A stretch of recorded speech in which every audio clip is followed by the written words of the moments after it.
नमस्कार विद्यार्थी मित्रांनो, स्वागत आहे तुमचं आपलं या टेस्ट सेंटर या ऑनलाईन प्लॅटफॉर्मवर। विद्यार्थी मित्रांनो, आज आहे 1 जानेवारी 2026 आणि या नवीन वर्षाची सुरुवात आज होत आहे। त्यासाठीच मी तुमच्या समोर आलेलो आहे। काही गोष्टींवर आपण चर्चा करणार आहोत या व्हिडिओच्या माध्यमातून। वर्षाचा पहिलाच दिवस आहे, त्यामुळे मला वाटलं की तुमच्या सोबत सुद्धा थोडासा संवाद साधूया। सर्वप्रथम विद्यार्थी मित्रांनो, तुम्हाला माझ्याकडून या 2026 या नवीन वर्षाच्या खूप खूप शुभेच्छा। Happy new year. सिव्हिल इंजिनिअरिंगच्या भाषेत सांगायचं झालं तर या नवीन वर्षी तुमच्या आयुष्याचं फाउंडेशन मजबूत करा। तुमचे गोल्स जे आहेत हे परफेक्टली अलाइन असू देत। त्यासोबतच मेहनत जी आहे तुमची हे आपल्या रेन्फोर्समेंट स्टील सारखी कणखर असू दे आणि यशाचं जे तुमचं स्ट्रक्चर तयार होणार आहे ते पूर्ण स्ट्रक्चर तुमचं क्रॅक फ्री राहू दे।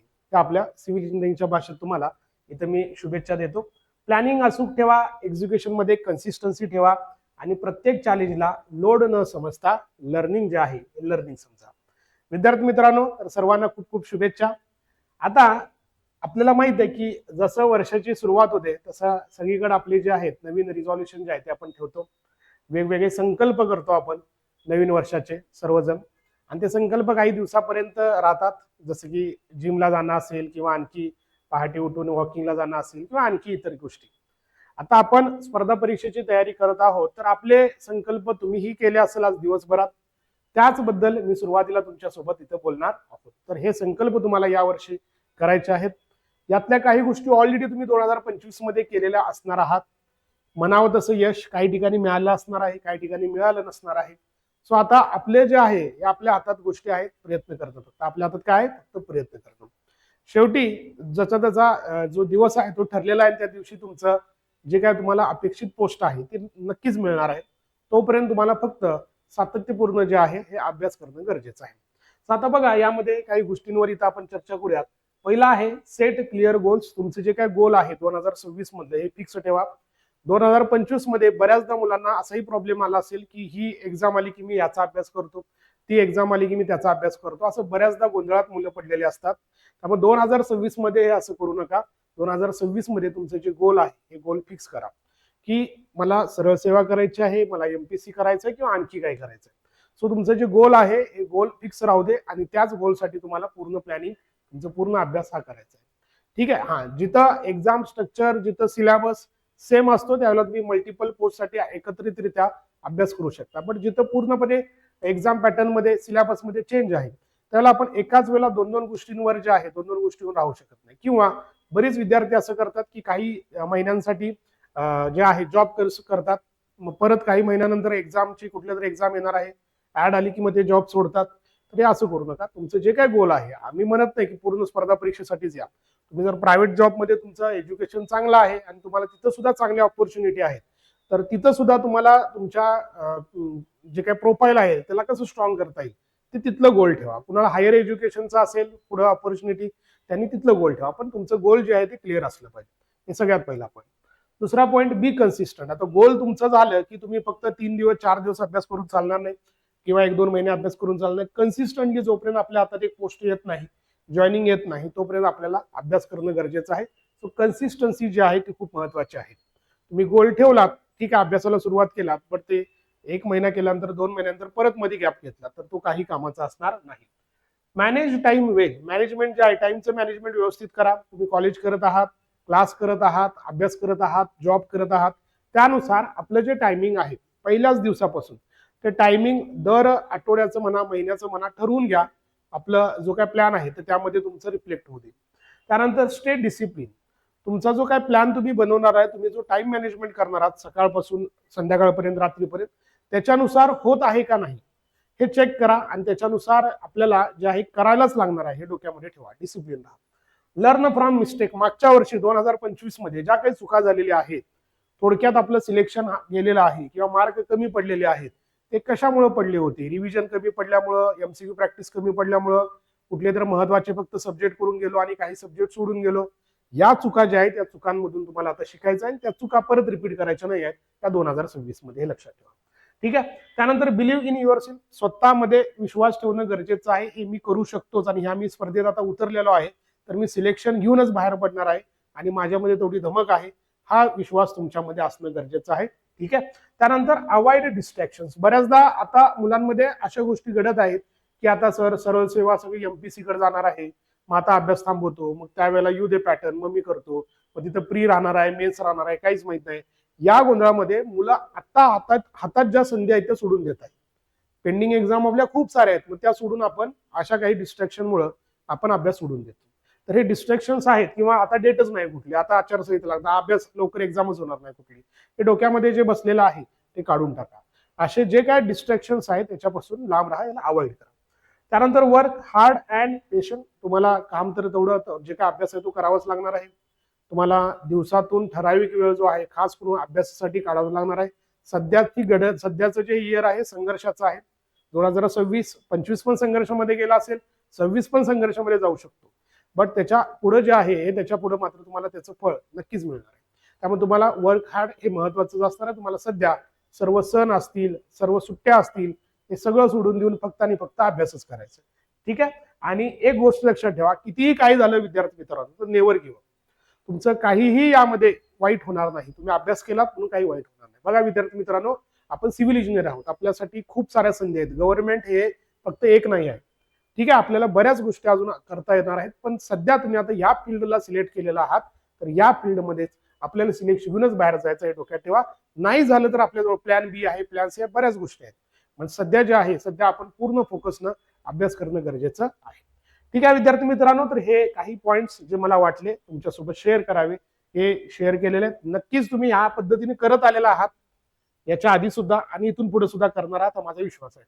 आणि नक्कीच तुम्हाला याचं जे यश आहे ते मिळणार आहे. ठीक आहे विद्यार्थी मित्रांनो, त्यासोबतच बघा आता पेंडिंग ज्या एक्झामिनेशन ज्या तुम्हाला द्यायच्या आहेत त्यामध्ये महाट्रान्सको आहे, पीएमसी आहे, ठाणे महानगरपालिका आहे, नाशिक महानगरपालिका आहे, आणि आपली महाराष्ट्र जीवन प्राधिकरण. या 5 प्रामुख्याने ज्या एक्झामिनेशन ज्या आहेत आपल्या स्टेट लेवलच्या, या 2026 मध्ये तुम्हाला द्यायचे आहेत. काही एक्झामिनेशन मे बी जानेवारीमध्ये, फेब्रुवारीमध्ये, मार्चमध्ये अशा होऊ शकतात. डेट अजून कुठल्याही डिक्लेअर नाहीत, आणि डेटचा विचार सध्या करू नका.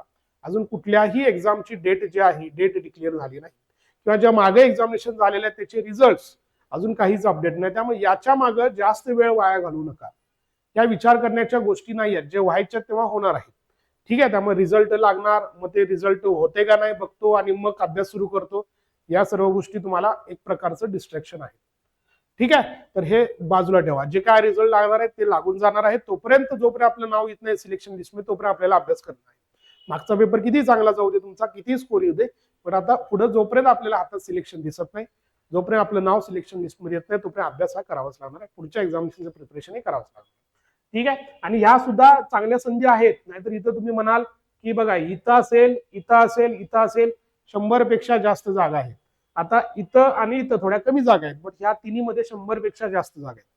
मग आता कुठं तर पुढं आपण चर्चेत ऐकतोय WCD मध्ये एवढ्या जागा, हजारो जागा येणार आहेत, WRD मध्ये हजारो जागा येणार आहेत, मग तेव्हाच मी करतो, त्यालाच फोकस करतो. हा चुकीचा अप्रोच आहे. सध्या जे येईल तेव्हा येईल, पण सध्या जे आपल्या हातात आहे, सध्या ज्या एक्झाम होणार आहे, ज्याचा आपण फॉर्म भरलेला आहे, त्याला का सोडायचं? ती पण गव्हर्नमेंटचीच एक्झाम आहे. त्या गोष्टी परत एकदा काय आहेत, डिस्ट्रॅक्ट करण्यासारख्या आहेत, की पुढं काय तर मोठं आहे म्हणून आता मी शांत बसतो, किंवा आता ह्या एक्झामला मी टार्गेट करत नाही, चुकीच्या गोष्टी आहेत. अजून डेट आलेलं नाही, अजून वेळ आहे, तर आपण अभ्यास हा करू शकतो, आपण शेवटपर्यंत लढू शकतो, हे लक्षात ठेवायचं. हा, नवीन ऑपॉर्च्युनिटी नक्कीच दिसू शकतात आपल्याला. यातल्या WRD, WCD, PWD, म्हाडा असेल, नगर परिषद असेल, किंवा इतर महानगरपालिकेच्या 2026 मध्ये सुद्धा तुम्हाला ऍड बघायला मिळते. आता यामध्ये काही जणांना वाटतं की हे TCS IBPS मार्फत व्हावं, काही जणांना वाटतं हे MPC मार्फत व्हावं. तर ज्याचा ज्याचा प्रश्न आहे त्यावर विचार सध्या न करता आता जो आपला अभ्यास सुरू आहे, काही जरी झालं तरी सिव्हिल इंजिनिअरिंगचाच पेपर असणार आहे, काही जरी झालं नॉन टेक्निकल मध्ये मराठी, इंग्लिश, ऍप्टी, रिझनिंग, GS असणार आहे. ते मे बी एकच पेपर ठेवतील किंवा आणखी काय वेगळा पॅटर्न आणतील, बट सिलेबस तोच राहणार आहे. पॅटर्न मध्ये थोडाफार बदल होऊ शकतो, ते जेव्हा येईल तेव्हा आपल्याला लक्षात येईलच. बट सध्या जो पॅटर्न आहे त्याचा अभ्यास करा. 5 पेपर तुम्हाला द्यायचे छानपैकी, सगळ्या पोस्ट चांगल्या आहेत, सर्व डिपार्टमेंट चांगले आहेत. त्यामुळे यामध्ये तुम्हाला नक्की जो आहे कन्सिस्टन्सी ठेवला तर ह्या 5 मध्येच कुठेतरी सिलेक्शन होऊन जाईल, असंही होऊ शकतं. पुढच्या एक्झामची पण गरज पडणार नाही, पुढच्या ऍडची पण गरज पडणार नाही, जर तुम्ही चांगल्या पद्धतीने अभ्यास केला तर. ठीक आहे विद्यार्थी मित्रांनो, तर याच गोष्टींवर आपल्याला इथं डिस्कशन करायचं होतं पहिल्याच दिवशी, म्हणून हा व्हिडिओ फॉर्मॅटमध्ये आपण सेशन घेतला. ऍक्च्युली लाईव्ह सेशन घ्यायचा होता, बट बॅचचं शेड्यूल पॅक असलं पण लाईव्ह सेशन घेता आलं नाही, पण काही हरकत नाही. व्हिडिओ फॉर्मॅटमध्ये मी तुमच्या समोर या सर्व गोष्टी ज्या आहेत या शेअर केलेल्या आहेत, ज्या मला वाटत होत्या त्या. आता बघा 2025 मध्ये आपण या आपल्या प्लॅटफॉर्मची सुरुवात केलेली आहे. 2025 मध्ये मार्च एप्रिलच्या महिन्यामध्ये टेस्ट सेंटर बाय अक्षय सर. आणि या अगदी 7 ते 8 महिने झाले असतील किंवा 9 महिने झाले असतील, त्यामध्ये तुम्ही खूप चांगला सपोर्ट दिलेला आहे, खूप चांगलं प्रेम दिलेलं आहे. तर आपले काही 5,000 डाउनलोड्स असतील, सबस्क्रायबर्स असतील टेलिग्रामचे, युट्यूबचे, तर अतिशय कमी कालावधीमध्ये तुम्ही जे आहे हे आपल्याला सपोर्ट किंवा पाठिंबा असेल किंवा जो काय तुमचा रिस्पॉन्स असेल हा दिलेला आहे. सो त्यासाठी सर्वांचं मी मनपूर्वक असं धन्यवाद मानतो, थँक्यू म्हणतो तुम्हाला या सर्वासाठी. आणि विद्यार्थी मित्रांनो, आपण या 2 हॅपी न्यू इयर आणि क्रिसमस या निमित्तानं ऑलरेडी आपण 2 ज्या आहेत या ऑफर ठेवलेल्या होत्या. लाईव्ह बॅच साठी आपण क्रिसमसच्या वेळेला ऑफर सुरू ठेवली होती, ती आजपासून परत मी सुरू केलेली आहे. नाताळ 25 हा कोड आहे. लाईव्ह बॅचच्या ज्या काय आपल्या फीज आहेत त्या सगळ्यात मिनिमम फीज या ऑफर मध्ये आपण ठेवलेल्या होत्या. तुम्हाला जर लाईव्ह स्वरूपात बॅचेस फ्रेश मध्ये शिकायचे असतील, इंटरॅक्शन माझ्यासोबत करायचं असेल आणि लाईव्हची सवय असेल तुम्हाला, तर त्यासाठी या सर्व बॅचेस आहेत. फाउंडेशन बॅच 9 महिन्याची आहे, एमजीपी बॅच 6 महिने व्हॅलिडिटीची आहे. त्यानंतर एजेची टेक्निकलची सेपरेट बॅच आहे, 6 महिने आणि 9 महिने असे 2 ऑप्शन्स आहेत. त्यामध्ये सुद्धा पीएमसी साठी सुद्धा सेपरेट बॅच आपण घेतली होती, त्यावेळेला लॉन्च केली होती. आता ती एक्झाम झाली नाही म्हणून आपण लाईव्ह स्वरूपात त्यामध्ये परत तुम्हाला कंटेंट देत आहोत, रेकॉर्डेड मधला ऑलरेडी दिलेला असेल तरी सुद्धा.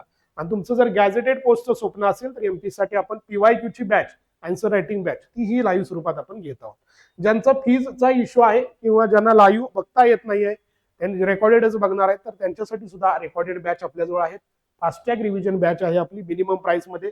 आता बघा याचे जे जुने विद्यार्थी आहेत त्याच्यामध्ये काही काही गोष्टी आपल्या वेळेअभावी मिसिंग राहिलेल्या आहेत. तुम्ही 3 महिन्यासाठी घेतल्या असेल, त्यावेळेला 1.5 महिन्यासाठी घेतल्या असेल, तर तेवढ्यात ती बॅच होत नाही पूर्ण. तुम्हाला तो एक फायनान्शियल इश्यू असतो म्हणून सध्या 3 महिन्यासाठी घ्या असा तो ऑप्शन दिलेला असतो. ठीक आहे, काही हरकत नाही. तरी सुद्धा आपण ती बॅच तुम्हाला परत एकदा 1 महिना फ्री केलेली आहे. त्याच्यासाठी कोड आलेला आहे बघा तुम्हाला, तुम्ही तो कोड वापरून ही बॅच परत एकदा जी काय प्लॅटफॉर्म फी असते तिथली 10 रुपये 20 रुपये जी काय दिसेल तिथं तेवढी भरून तुम्ही ही बॅच परत 1 महिन्यासाठी घेऊ शकता. ठीक आहे, जर ज्यांचं सब्जेक्ट राहिले असतील करायचे त्यांच्यासाठी.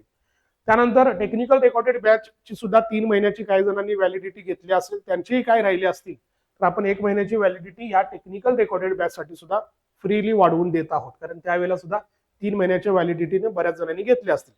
ठीक आहे, तर ते सुद्धा आपण 1 महिन्यात, त्यात जर तुमचं काय राहिलं असेल किंवा आपले जे काय मिसिंग सब्जेक्ट राहिलेले ते त्या 1 महिन्यामध्ये तिथं अपलोड होतील. त्यासाठी हे तुम्हाला 1 महिन्याची एक्स्ट्रा व्हॅलिडिटी आहे.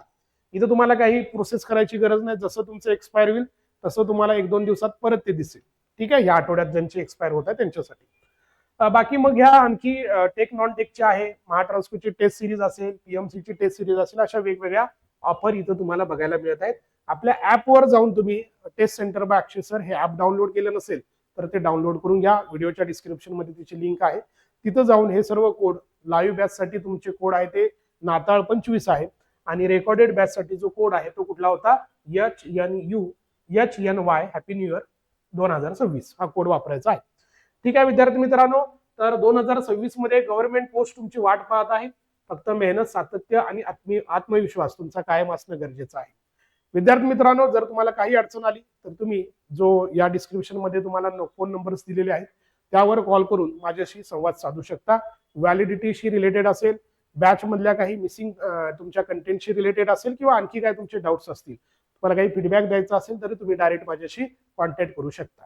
ठीक आहे विद्यार्थी मित्रांनो, तर परत एकदा सर्वांना हॅपी न्यू इयर. धन्यवाद.